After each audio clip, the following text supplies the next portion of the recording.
Hi everyone, welcome to 1/6 scale. Hope you're having an awesome day. In this video, we're doing part 2 of the dollhouse renovation. I purchased this dollhouse at a thrift store and I wanted to completely renovate it and make it totally different. When I first purchased it, it was pink and purple. It had a lot of decals on it. This is how it looked before we started renovating it. And then step 1 was painting it, and I painted it all one color, light gray, and then I painted the roof and some of the trim with a dark charcoal gray. Now that the dollhouse is all painted, we're going to move on to step 2, and that is putting up wallpaper and laying down some floors. To put up the wallpaper and floors, I'm going to use various types of shelf lining paper with various colors and patterns. I'm going to put wallpaper on the back walls of the rooms. That's going to be a feature wall or a focal wall. I'm going to leave both of the sides of the walls light gray, and then I'm going to lay some flooring. This is the top floor of the dollhouse, and it's the bedroom. It has a door on one side and a window on the other side. I'm going to put down some shelf lining paper for the floor, and I'm also going to put some shelf lining paper for the back wall. For the floor, I'm going to use this gray self-adhesive roll, and I found this at Dollarama. It was $3.50. And this roll is gray, and it looks like a wood grain. That's why I liked it, and I thought it'd be really nice for the floor. For the feature wall in the bedroom, I'm going to use this type of shelf lining paper. This one's a little different than the self-adhesive roll. It's a rubbery texture, and on the back, there's no stickiness, so it's not self-adhesive. So to attach it to the wall, I'm going to use some tacky glue. This is the middle room of the dollhouse. It's also the living room. So for the flooring for this room, I'm going to use the same gray wood grain roll that I did for the bedroom. And then for the feature wall in this room, I found this roll of shelf lining paper at the Dollar Tree. It's got a nice gray and white pattern in it. When you're wallpapering your dollhouse or your diorama, a good tip is to try to find a wallpaper or self-adhesive roll that doesn't have a lot of shine to it. The flooring is very shiny, but it's going to be on the floor. If I put this on the wall, there would be a lot of glare, especially if you're using ring lights to take your pictures or your videos. And this one from the Dollar Tree, it's very matte, so when you put it on the wall, there won't be much shine. And also this one that I'm putting in the bedroom, it's very matte. There's no shine to this roll as well. This is the bottom floor of the dollhouse, or the first floor, and on one side is the bathroom, and on this side is the kitchen. I put a line down the middle with a pencil so I could divide it. I'm going to do a different color on the bathroom and a different color on the kitchen. For the bathroom, I'm going to use this color. It's like a teal, green, and white, and this is another roll that I found at the Dollar Tree that doesn't have a lot of shine to it. And then I also found this roll at the Dollar Tree, and it's like a speckled paint kind of a look. So I'm going to do the speckled paint on the kitchen side, and I'm going to do the teal green on the bathroom side. I found this gray and white marble adhesive roll at the Dollarama, and I'm going to use the same flooring for the bathroom and the kitchen.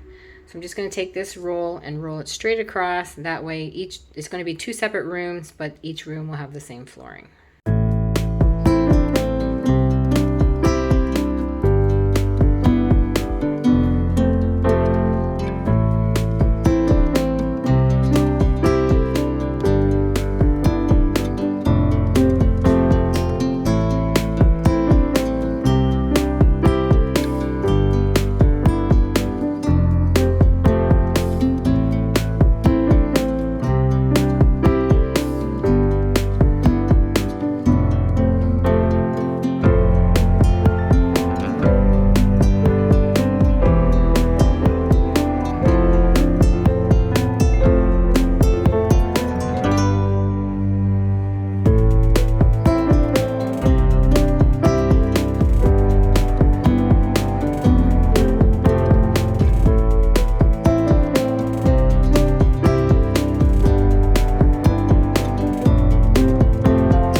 Wallpaper and flooring is complete, and I'm really happy about the way it turned out.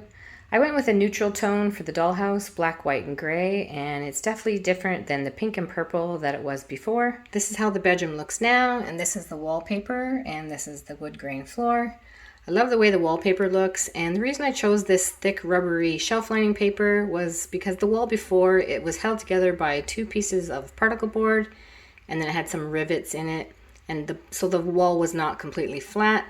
So I thought a thicker shelf lining paper would help cover some of the flaws. When you touch this wall, it has texture. It almost feels like real wallpaper, and I really like it. So I'm definitely going to use this type of shelf lining paper for future projects. This is how the living room looks, and I'm happy about the way this room turned out as well. The back wall is a little different. I was going to use the gray and white pattern, but I decided to go with the gray and white marble, and I really like the way it looks. It goes really nice with the gray wood grain floor. I also painted the stairs before they were silver, and I spray painted them black, and I think they go really nice with this black, gray, and white color scheme.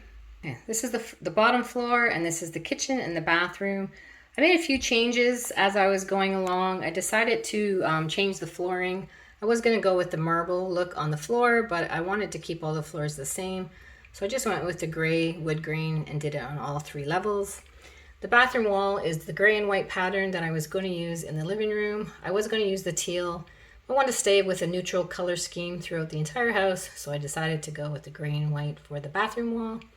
And then the kitchen wall, I kept it the same, and it has the black and white speckles. I also used shelf lining paper on the outside of the house, and this is how it looked before. It was a brick pattern, but it was a couple of shades of pink, and it had some decals on it. So I found this shelf lining paper at Dollarama, and it's also a brick pattern, but it's a little more of the color scheme with the light grays and whites. This is the other side of the dollhouse, and I also used the brick pattern on this side. At the top of the house, there's a balcony, and I also used the brick pattern to line the inside of the balcony. And there's also a floor on the balcony, and I used the gray wood grain for the floor. The wallpaper is up and the floors are down, and the next step, which will be step 3, we're going to make some windows and a door. Thanks for watching my video. Please like, comment, share, and subscribe. See you next time.